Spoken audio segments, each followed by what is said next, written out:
Breaking news కాళేశ్వరంపై CBI విచారణ చేయాలని కేంద్ర హోంశాఖకు తెలంగాణ ప్రభుత్వం లేఖ రాసింది. జస్టిస్ ఘోష్ కమిషన్ నివేదిక ఆధారంగా దర్యాప్తు చేయాలని సూచించింది. శాసనసభలో చర్చ అనంతరం సిబిఐ విచారణకు ప్రభుత్వం ఆమోదం తెలిపింది. కాళేశ్వరం ఇరిగేషన్ డెవలప్మెంట్ కార్పొరేషన్ పైన కూడా దర్యాప్తు చేయాలని కోరింది. అంతర్రాష్ట్ర అంశాలు, కేంద్ర రాష్ట్ర ప్రభుత్వాలకు చెందిన వివిధ శాఖల ప్రమేయం ఉన్నందున సిబిఐ దర్యాప్తు చేయాలని ప్రభుత్వం ప్రతిపాదించింది.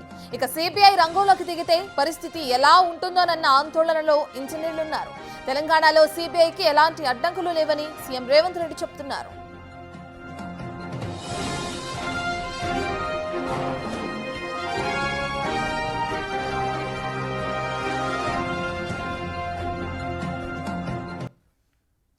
రైట్, ఇక సిబిఐ విచారణకి కాళేశ్వరం నివేదికపై సిబిఐ విచారణకి ఇస్తూ సీఎం రేవంత్ రెడ్డి ప్రకటన చేయడం మనందరికీ తెలిసిన విషయమే. అయితే ఇప్పుడు కేంద్ర హోంశాఖకు తెలంగాణ ప్రభుత్వం లేఖ రాసింది. లేఖకు సంబంధించిన పూర్తి డీటెయిల్స్ అందించడానికి మా ప్రతినిధి వాసు అందుబాటులో ఉన్నారు. రైట్ వాసు, మనం చూస్తున్నాం ఇప్పటికే కేంద్ర హోంశాఖకు లేఖ రాసింది. లేఖలో ఇటువంటి అంశాలు పేర్కొనడం జరిగింది. డీటెయిల్స్ ఏ విధంగా ఉన్నాయి?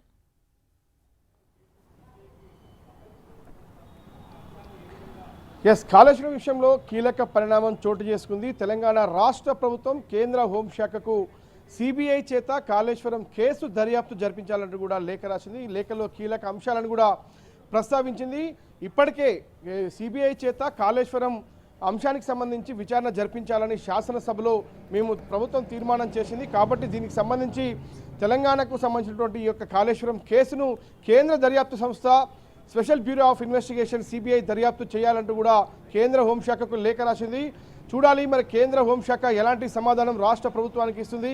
ఎందుకంటే కాళేశ్వరం కమిషన్లో జరిగినటువంటి అవినీతి అక్రమాలకు సంబంధించినటువంటి వ్యవహారం పైన, నాణ్యత లోపాలపైన పూర్తి స్థాయిలో డబ్బుల చెల్లింపు అంతిమంగా ఎవరికి లబ్ధి చేకూరింది అన్న అంశానికి సంబంధించి సమగ్ర దర్యాప్తు జరపాలంటూ కూడా ప్రభుత్వం లేఖ రాసింది.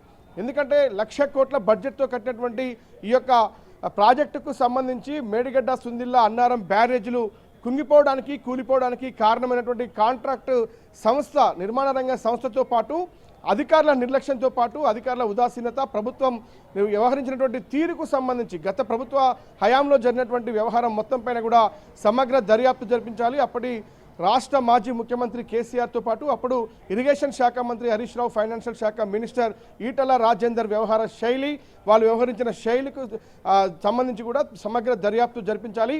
ఇక ఇప్పటికే నేషనల్ డ్యామ్ సేఫ్టీ అథారిటీతో పాటు ఏదైతే విజిలెన్స్ నివేదికలతో పాటు పీసీ ఘోష్ కమిషన్ సంబంధించినటువంటి 3 వ్యవహారాలకు సంబంధించిన వ్యవహారాలపైన, ఎందుకంటే ఇక్కడ ప్రాజెక్టు నిర్మాణానికి సంబంధించినటువంటి వ్యవహారంలో కేంద్ర ప్రభుత్వ రంగ సంస్థలు కూడా ఇన్వాల్వ్మెంట్ ఉంది. ఇక అప్పుల విషయానికి సంబంధించి, నగదు చెల్లింపుల విషయానికి సంబంధించి కూడా కేంద్రీయ బ్యాంకులకు సంబంధించినటువంటి వ్యవహారం ముడిపడి ఉంది. ఇక డిజైన్లకు సంబంధించినటువంటి జాతీయ సంస్థలు ఇచ్చినటువంటి నివేదికల ఆధారంగా ఎక్కడ అమలు చేయలేని పక్షంలో కూడా ఇవన్నీ కేంద్ర ప్రభుత్వ రంగ సంస్థలు కూడా ఇన్వాల్వ్ అయినటువంటి నేపథ్యంలో ఇది రాష్ట్ర ఇన్వెస్టిగేషన్ ఏజెన్సీలు ఏసీబీ కానీ, సిఐడి కానీ ఇది సరిపోదని భావించినటువంటి తెలంగాణ ప్రభుత్వం కేంద్ర ప్రభుత్వ రంగ సంస్థ అయినటువంటి వ్యవహారంలో కూడా సిబిఐ దర్యాప్తు జరిపించాలి అన్నటువంటి ఉద్దేశంతో కూడా సిబిఐకి లేఖ రాశామంటూ కూడా వాళ్ళు పేర్కొనడం జరిగింది. అంటే సిబిఐ దర్యాప్తు ప్రారంభిస్తే మాత్రం ఖచ్చితంగా తీవ్ర పరిణామాలు చోటు చేసుకునే అవకాశం కనిపిస్తూ ఉంది. ఇప్పటికే రాష్ట్ర ప్రభుత్వానికి సంబంధించినటువంటి పూర్తి నిర్ణయం కూడా సిబిఐతో దర్యాప్తు జరిపించాలి. మొత్తం వడ్డీ రేట్ల విషయంలో కావచ్చు, నగదు చెల్లింపుల విషయంలో కావచ్చు, ఎస్టిమేషన్ల పెంపు విషయంలో కావచ్చు, 30 కోట్ల పైచిలకు ఉన్నటువంటి 30,000 కోట్ల పైచిలకు ఉన్నటువంటి ప్రాజెక్టు వ్యయాన్ని 1,00,000 కోట్ల వరకు పెంచినటువంటి నేపథ్యానికి సంబంధించి అంతిమంగా లబ్ధి ఎవరికి చేకూరింది, దీంట్లో ఎలాంటి అక్రమాలు చేపట్టారు, ఎందుకంటే సక్రమంగా ప్రాజెక్టులు జరిగితే ఎందుకు కూలింది, నాణ్యత లోపాలు ఎక్కడ ఉన్నాయి, ఎలా నిర్మాణ రంగ సంస్థ ఎలాంటి నాణ్యత లోపాలు ఉన్నాయన్న అంశమైన పూర్తి స్థాయి సమగ్ర దర్యాప్తు జరగాల్సినటువంటి బాధ్యత ఇక్కడ ఉంది అని చెప్పింది. కాబట్టి చూడాలి. మరోపక్క తెలంగాణ బీఆర్ఎస్ పార్టీకి సంబంధించి గత ప్రభుత్వంలో ఉన్నటువంటి పెద్దలు హైకోర్టును ఆశ్రయించారు. కేసీఆర్, హరీష్ రావు సంబంధించి ఈరోజు ఆ హైకోర్టులో కూడా విచారణ జరగబోతోంది. ఈ పిటిషన్ సంబంధించి పీసీ ఘోష్ కమిషన్ నివేదిక ఏదైతే ఉందో అది ఖచ్చితంగా కూడా దానిపైన ఎలాంటి చర్యలకు ముందుకు వెళ్లకుండా ఆదేశాలు జారీ చేయాలని కూడా ఆ ప్రభుత్వాన్ని హైకోర్టును కోరారు బీఆర్ఎస్ నేతలు. కానీ ప్రభుత్వం మాత్రం ఈరోజు ఏదైతే సిబిఐకి లేఖ రాసిందో, ఎవరైతే ప్రభుత్వం అసెంబ్లీలో ఆమోదం తెలిపిందో సిబిఐకి సంబంధించి ఆ యొక్క వివరాలను ఈరోజు కోర్టుకు ప్రభుత్వం అందించబోతోంది. కాబట్టి మరి శాసనసభలో తీసుకున్న నిర్ణయాన్ని హైకోర్టు ఆదేశిస్తుందా? కాబట్టి శాసనసభ నిర్ణయాలు కాబట్టి మేమేం కలగజేసుకోమని పిటిషన్ని కొట్టివేస్తుందా? లేదంటే కేసీఆర్కు హరీష్ రావుకు ఉపశమనం లభిస్తుందో హైకోర్టులో ఒక ఉత్కంఠకరమైనటువంటి పరిస్థితి కొనసాగుతోంది. ఎలా ఉండబోతోంది హైకోర్టు ఆదేశాలు, మరోపక్క ఎలా ఉండబోతోంది కేంద్ర ప్రభుత్వ నిర్ణయం, హోంశాఖకు రాసినటువంటి లేఖకు సంబంధించిన అంశం.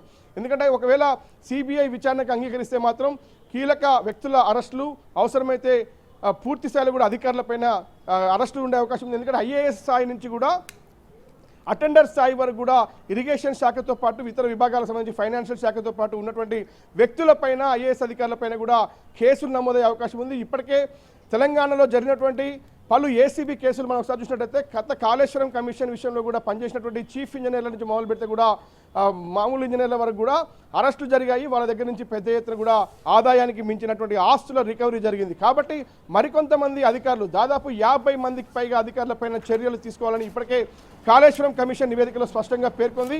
అంతా తానే నిర్మించినటువంటి గత ప్రభుత్వ పెద్దలకు సంబంధించిన వ్యవహారాన్ని కూడా కేసీఆర్ పేరును 32 సార్లు కాళేశ్వరం కమిషన్లో పేర్కొంది. హరీష్ రావు పేరు పలుమార్లు. చెప్పండి వాసు, మీరు చెప్పినట్లుగానే ఈ రోజు కోర్టులో ఎటువంటి చర్యలు తీసుకునుందో కూడా ప్రభుత్వం తెలియజేసే అవకాశం కనిపిస్తుంది. మరో పక్కన కేంద్ర హోంశాఖకి లేఖ రాసిన నేపథ్యంలో దీని తర్వాత ఇటువంటి ప్రొసీజర్ జరిగే అవకాశం కనిపిస్తుంది అనుకోవచ్చు. ఎందుకంటే దీని తర్వాత సిబిఐ విచారణ ఏ విధంగా ముందుకెళ్లే అవకాశం కనిపిస్తుంది అనుకోవచ్చు. ఈ రోజు చూసినట్టయితే హైకోర్టులో జరిగిపోయేటువంటి కాళేశ్వరం హరీష్ రావు పిటిషన్కు సంబంధించి కూడా ఆ పిటిషన్లో మెమో దాఖలు చేయబోతుంది తెలంగాణ ప్రభుత్వం. ఇప్పటికే శాసనసభలో సిబిఐ విచారణ కోసం నిర్ణయం తీసుకోవడం జరిగింది. మరోపక్క కేంద్ర హోంశాఖకు కూడా దర్యాప్తు చేయాలని లేఖ రాయడం జరిగింది. ఈ రెండు అంశాలను హైకోర్టు ముందు ఈరోజు తెలంగాణ ప్రభుత్వ న్యాయవాదులు కోర్టు ముందు ఉంచే అవకాశం ఉంది.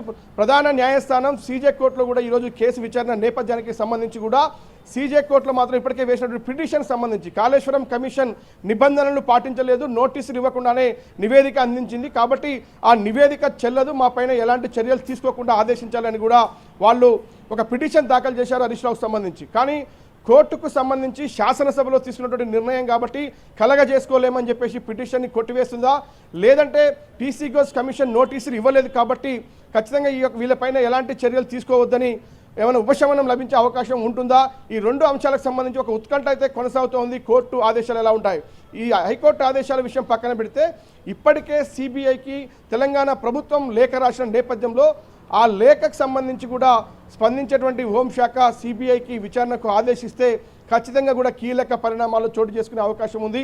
దీంట్లో మాజీ ముఖ్యమంత్రి కేసీఆర్తో పాటు అప్పటి ఇరిగేషన్ శాఖ మంత్రి హరీష్ రావుతో పాటు ఫైనాన్షియల్ మినిస్టర్గా ఉన్నటువంటి ఈటల రాజేందర్తో పాటు పూర్తి స్థాయిలో అప్పట్లో ఇరిగేషన్ శాఖ సంబంధించినటువంటి కీలక అధికారులు చీఫ్ ఎగ్జిక్యూటివ్ ఇంజనీర్ నుంచి మొదలు పెడితే కూడా మేడిగడ్డ, సుందిల్లా, అన్నారం బ్యారేజీలకు పనిచేసినటువంటి ఇంజనీర్ల పైన కూడా చర్యలు ఉండే అవకాశం ఉంది.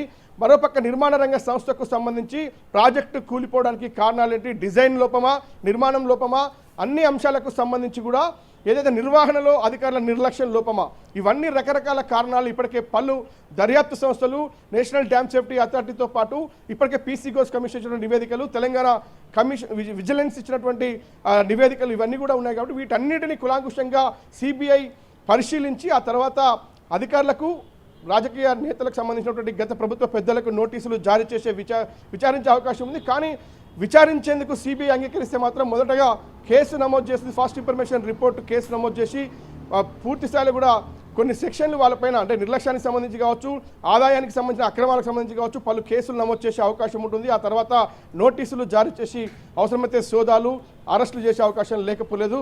చూడాలి హైకోర్టులో ఈరోజు ఎలాంటి ఆదేశాలు ఉండబోతా ఉన్నాయి. పిటిషన్ని కొట్టివేస్తుందా, లేదంటే ఏదైతే వాళ్ళు పెట్టినటువంటి అభ్యర్థనకు సంబంధించి కూడా పీసీ గోస్ కమిషన్ మీద ప్రభుత్వం ముందుకు పోకుండా చర్యలు తీసుకోవాలని ఆదేశిస్తుందా చూడాలి. ఇక సిబిఐ పత్రం చాలా కీలకం కాబోతుంది. కేంద్ర హోంశాఖ ఎలాంటి నిర్ణయం తీసుకోబోతుంది ఈ విషయంలో. ఒకవేళ సిబిఐ దర్యాప్తుకు అంగీకరిస్తే మాత్రం రాష్ట్రంలో కీలక పరిణామాలు చోటు చేసుకునే అవకాశం కనిపిస్తుంది. Right, thank you Vasu.